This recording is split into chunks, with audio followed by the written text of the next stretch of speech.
On WNIN Lawmakers this week, our guest is Kentucky State Representative D.J. Johnson of Owensboro.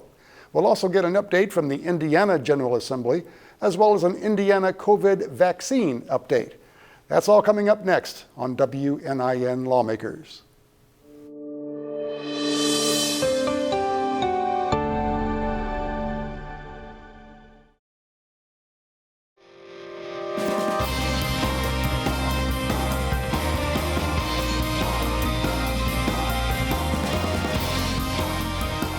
Welcome to the program. I'm John Gibson, Morning Edition host for WNIN FM.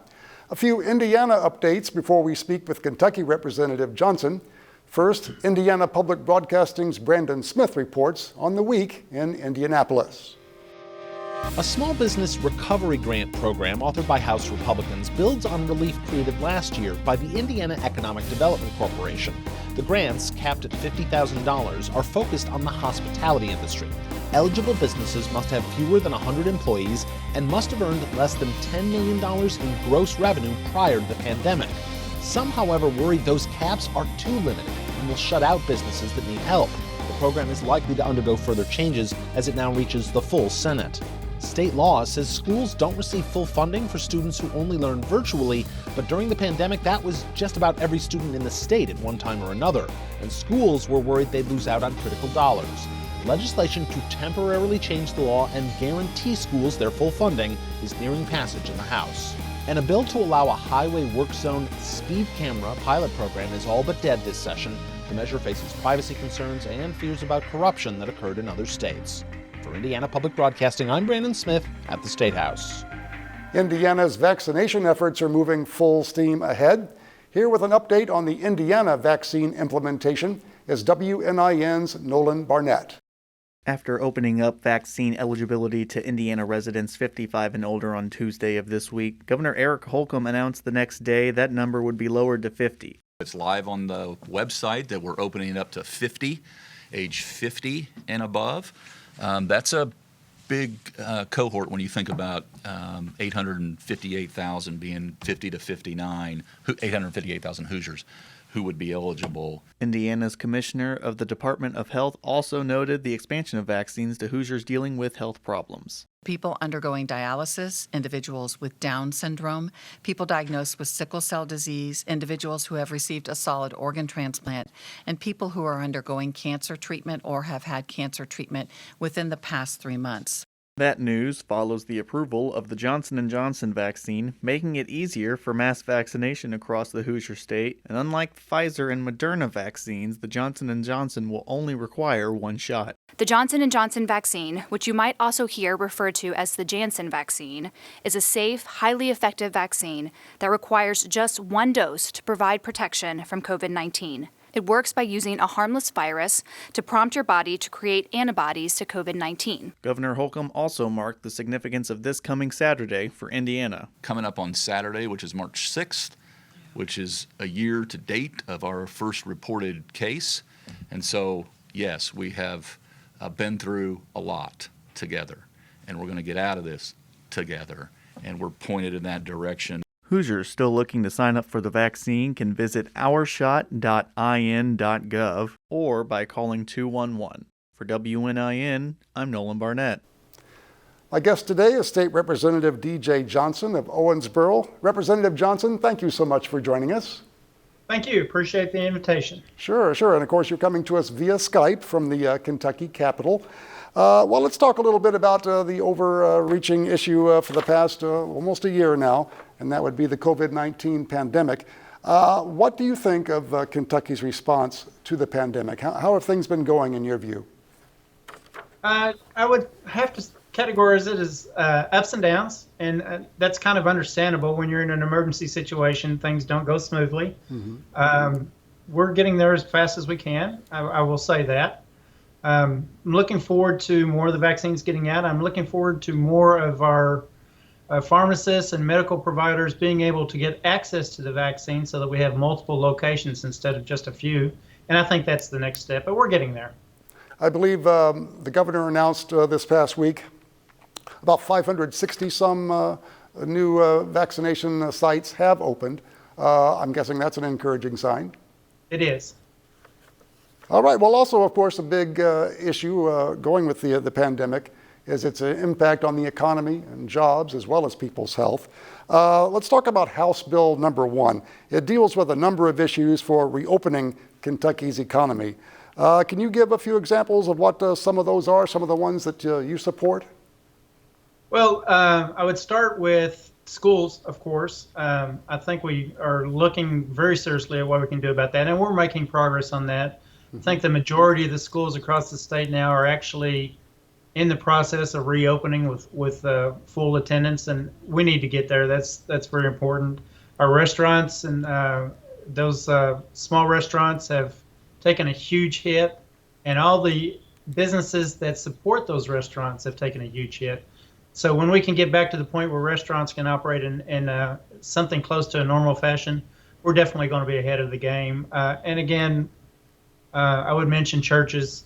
That's been a very sore subject, up and down subject for this entire process. And we've just got to allow people to be able to come back and worship the way they want to worship. So what are some of your issues with the way churches have been handled during the pandemic? Well, I think they were handled differently than other organizations. And it probably would take a long time to get into the details of why they were treated differently, but in my opinion, they shouldn't have been. We have the church I go to, we're very careful about social distancing and making sure that we keep everything sanitized. And I think the majority of the churches would have done that early on. I would have just liked to have been able to see them do what they do, which is allow people to come in and worship, provide that spiritual support. And I would have handled that a little bit differently, honestly. I see. Well, let's talk a little bit about Senate Bill 5. It passed the Kentucky Senate this past week. It gives liability protections to businesses or other employers who reasonably attempted to comply with state COVID-19 orders and regulations. Where do you stand on that bill? I support that bill. Again, this is an emergency situation. This is a situation that nobody's had to deal with in my lifetime, and probably anybody's lifetime, honestly, at this point. And we just need, for those businesses that made a good faith effort to do the right thing, we need to provide them some protections. And that's what this bill does. It's not going to give carte blanche protections to every business, even the ones that did things inappropriately. It's simply going to help those that did their very best to do the right thing. What sort of issues would it, how would it protect businesses, I guess? So what are some of the specific things that say folks couldn't sue a business for? You know, I'm not sure that I can actually comment on that. I hate to give that answer, but the truth is when you start getting into legalisms and how things might go in the courts, I don't think I'm qualified to actually give you a good answer on that. So I'm going to have to take a pass on that one. Sorry. Well, would you like to see, 100% occupancy allowed in restaurants at this point? Or do you think there still should be some limits, social distancing, masks? I think they can do, if not 100%, they can get very close to that and still social distance.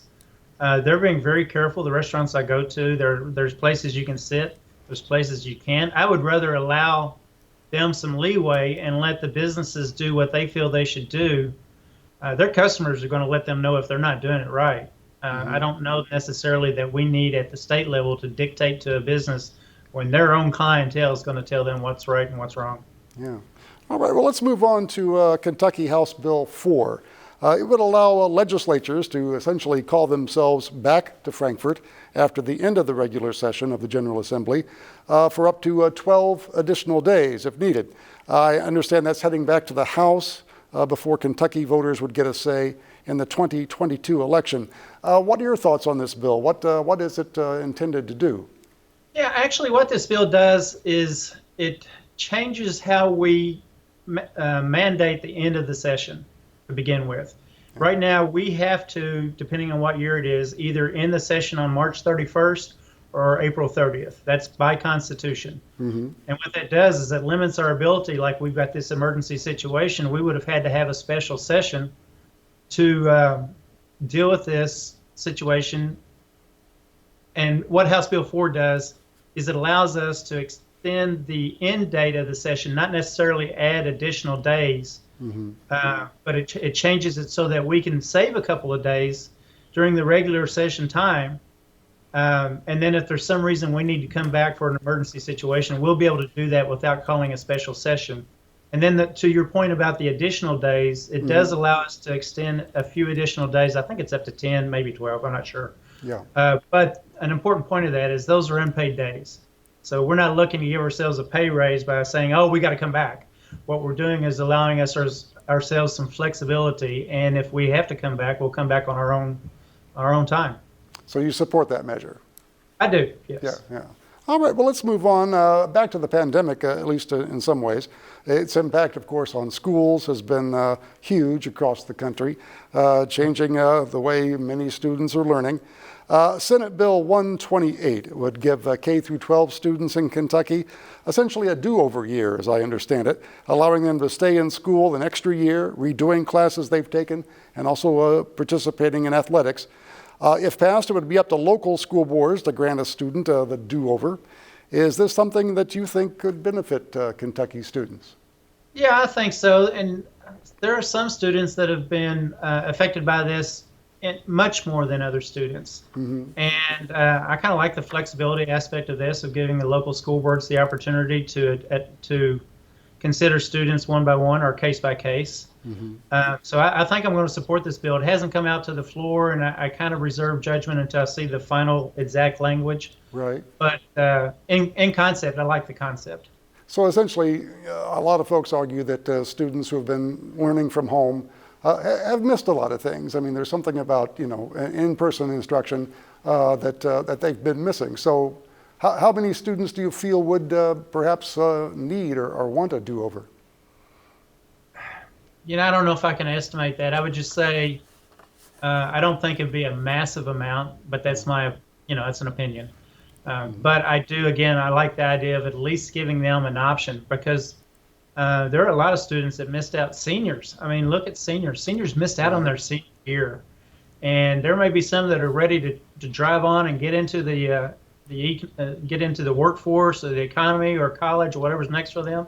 But there are some that may have needed that year to prepare themselves better for what's coming as a senior, and they missed it. And so if they feel that they need that extra year, I'd be glad to give it to them. I see. All right. Well, we will see how that moves through the legislature.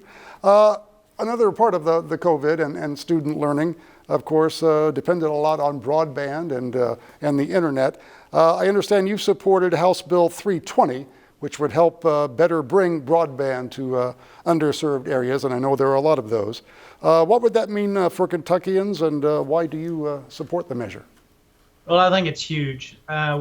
This pandemic, if you look for any kind of positive out of this pandemic, one of the positives is to help us absolutely see the need for this broadband. And I don't think a majority of the people recognized how critical this broadband issue is until we needed it for our students to learn.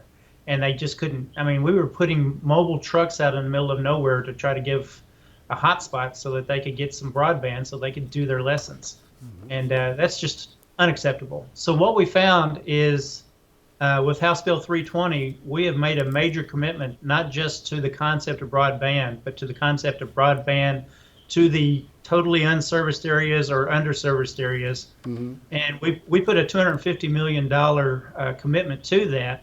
And I might go a little longer on this answer, but this is important. The good thing about this is that it's paid for. And what I mean by that is that there is one-time money coming in from the federal government for specific needs, for the needs that this is identified. And we're taking one-time money, putting it into a one-time effort to get this broadband out to the rural areas. So I think this is a great use of the federal funds that we have coming in. It's exactly what that money was meant to do, which was find problems and identify problems and fix those problems, but not create an ongoing cost for years to come. Yeah. So I'm very excited about that bill. Is that issue, underserved folks, broadband issues, do you have much of that in Owensboro and Davis County? Yeah, yes and no. And I would say in Owensboro, not so much. Right. There's a nice grouping of customers so that it has been profitable, or at least fiscally possible to provide them that good service. But as soon as you get out of the city and get out in parts of the county, Davis County has the same problems that a lot of the other counties have. So it's a statewide problem, and you don't think it's a problem until you try to go out and do something and realize you can't. Yeah. You mentioned federal funding, and of course there's a battle going on Capitol Hill in Washington right now over that bill, which would bring a lot more federal funds to states and municipalities. What are your thoughts on that bill? You mentioned that you appreciate some of that federal money that's coming in, but do you feel that, as most Republicans seem to feel, that this package would be too big?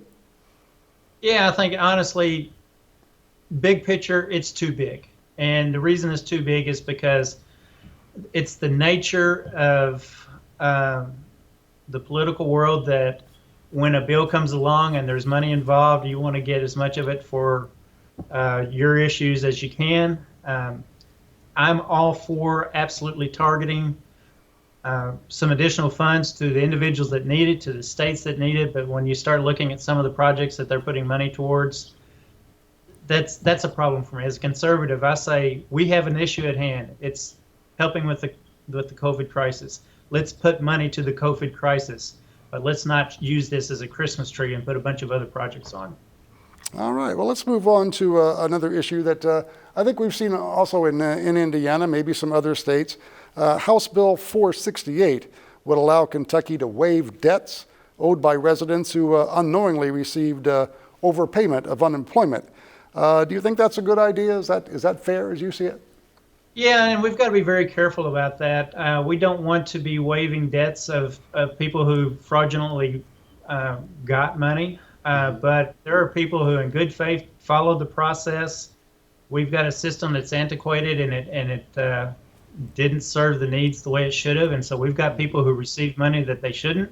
I'm not about to go back and tell them because we messed up. We want them to give money back. And I guess the analogy I use is that when I'm in business, when I was doing contract work and projects in business, if I made a mistake on the project or I underbid it or didn't get my cost right or whatever the reason was, I didn't go to the customer and expect them to fix my problem. Right. And that's what we have is our citizens are our customers. So I'm not going to ask them to fix the problem that we caused. I'm going to be supporting that bill. Okay, I gotcha. Well, let's move on now to House Bill 148, I believe, which has just passed the Senate version that would stop the death penalty for people with a serious mental illness. I believe you've supported this bill. What are your thoughts on that?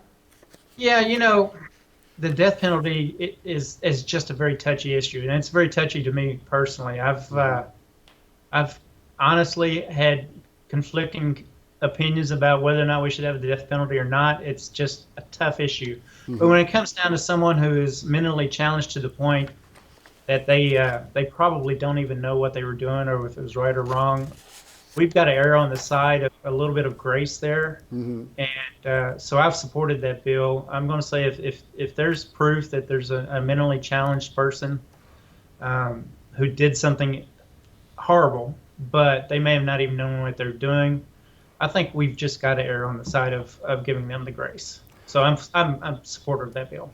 Who would determine that? I mean, who would decide that this person, mental illness is a factor and they shouldn't face the death penalty? Would that be a judge?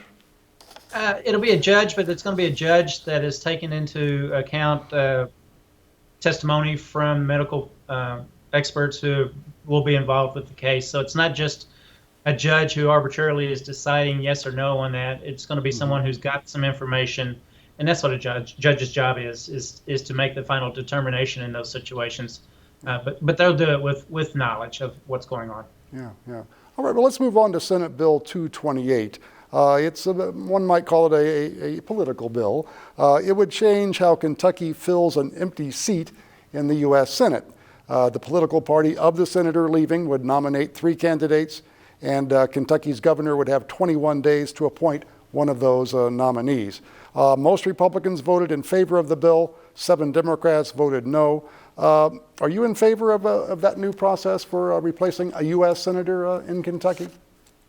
Yeah, I think I am. This is one of those bills that hasn't actually made it to the House floor yet, and I'm not on the committee that's hearing it. So again, I have to reserve judgment a little bit until I see the language. But again, Sure. the concept, we've got to have a concept, we've got to have a process in place. This one looks like a pretty good one, but I really need to look at the details before I get really too much into that. Yeah. Do you think it's related at all to the fact that the senior senator, Mitch McConnell, was just recently elected? He is literally a senior senator. He's in his 70s. Is that a factor here? Will that affect your thoughts of that measure? I don't know what initiated this bill, to be honest. It doesn't impact my decision on it because we need to remember that whatever we decide, it's not going to be about one person. It's going to be law for a long time. So when I look at it, I'm going to look at it from the perspective of, is this good legislation for the citizens of Kentucky for decades to come? And if it is, I'm going to vote for it. And if it isn't, I'll probably not vote for it. Okay, all right. We will see how that rolls along. Let's move to another House bill here, 454, that, as I understand it, would lower the governor's power of appointing members of the Executive Branch Ethics Commission. Currently, the governor appoints all 5 measures. As I understand it, this House bill would terminate the current members and expand it to 7 seats, with the governor picking just 2. What are your thoughts on that idea? Yeah, to expand that a little bit, the other seats that will be picked by the other constitutionally elected officers at the state level, the Attorney General, Secretary of State. I won't try to name them all because I'll miss somebody and then I'll get a phone call. But what it does is it just spreads out that nominating process. And I think if you think about it, and again, I'll preface this by saying this is not a Democrat-Republican issue. This is an issue of what is the right thing to do regardless of who's in office. And if you think about it, having the governor pick all of the people that are going to decide whether or not he's following an ethical procedure, to me, that just doesn't sound right. It just doesn't make sense to me. And if we didn't have a better option, I might live with it. But we do have a better option. And the better option is to have the entire constitutionally elected group at the state level fill those positions. And then, you have a little bit more autonomy, I think, at that point. Yeah.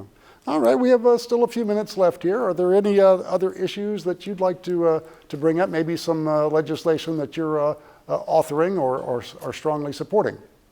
Well, this is kind of a local thing, but one thing I'm doing is, and Indiana may have had this problem too, but we have had an issue where the federal courts have decided that the laws that we have in place with respect to billboards on the highways, and that may not seem like a big deal until you try to drive down the highway and you can't see a tree. But they've identified those, our laws, as unconstitutional because of First Amendment concerns, which I'm a big First Amendment guy, so I think I actually support what the federal court did. But what it's caused for Kentucky and several other states is that now we have no regulation of billboards at all, and it becomes a safety issue. You can say it's an aesthetics issue, but really, if you've got a billboard that's 10 feet away from the pavement on an interstate, it's very distracting. So I'm working on legislation that will reestablish our constitutional authority for regulating the billboards on the highways, and then providing the cabinet the ability to do their job. And then there's a couple of other little things to it. But basically, Kentucky and several other states are running into the problem that they have had to rewrite their laws to take care of First Amendment concerns. And it doesn't seem like a big issue, again, until you realize everybody that drives on the interstate is affected by that. So I'm working on that. And then since we're right here on the Indiana-Kentucky state line, one of the things I'm doing to try to help our local city is I've got a bill where it allows Kentucky municipalities that are city-owned to broaden their ability to find good candidates for the boards. And that's not a big deal, but it's a big deal for the board itself. Right. So, I'm just taking care of the business that people have come to me about. So that's a couple of things. Sure. All right. Well, we'll have to leave it there, I do believe. State Representative Johnson, thank you so much for joining us here on Lawmakers. My pleasure. I enjoyed it. All right, and thanks once again. Next week, our scheduled guest is Indiana State Representative Ryan Hetfield. I'm John Gibson with WNIN FM. Thanks for joining us for WNIN Lawmakers.